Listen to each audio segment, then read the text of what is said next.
Welcome back. We're getting more details about some of the people who died in Wednesday's midair collision near Reagan National Airport.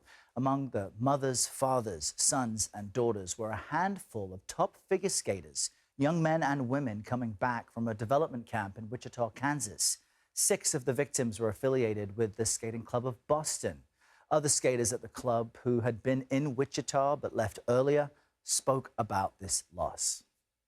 Being able not to see them anymore, this is something that will take a lot of time for us to process, and it will never be the same, but they will always be remembered.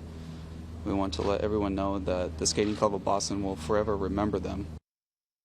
Tom Hanson joins us live outside the Ashburn Ice House. This is in Northern Virginia, with more on these lives cut short. I understand that location linked to some of these folks, Tom. Help us understand the impact that this tragedy is having on this community. Yeah, well, this is just a devastating impact on the entire skating community. We've seen it firsthand, Errol. Behind me yesterday, we saw a steady stream of people coming into the ice house to pay their respects to the people that they believe or suspect were on these flights. And I got to just tell you, talking to some of these teenagers and young people who have been around the area, it's just heartbreaking to hear the impact that it's having on these young skaters. One 14-year-old who we spoke to said that she believes that she has lost several of her best friends in that crash.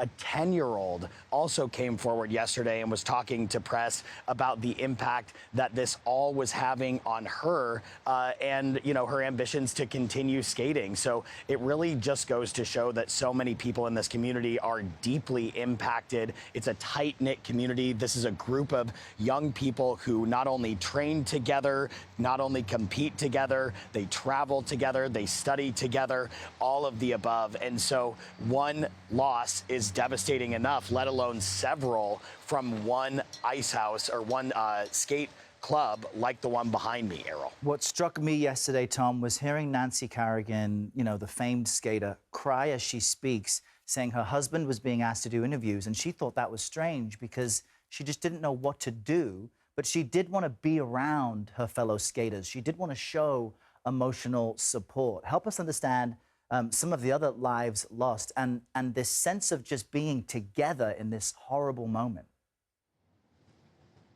Well, an interesting side note for Nancy Kerrigan is she actually comes from one of the skating clubs that has been affected by this crash, losing at least 6 people from that one skating club. And also that same skating club in Boston lost a number of skaters about 60 years ago in a separate plane crash. We're talking about elite skaters here. Some of the best were in Wichita. Some with ambitions to achieve the same accomplishments as Nancy Kerrigan, to be on the Olympic team, to be winning Olympic medals. And a lot of them, that was not far out of reach based on their talent and skill level. We're talking some world-class skaters here. And so no doubt Nancy Kerrigan can empathize and relate, especially when she is thinking about the people that she competed against, the people that she traveled with. And so no doubt, you know, she has some,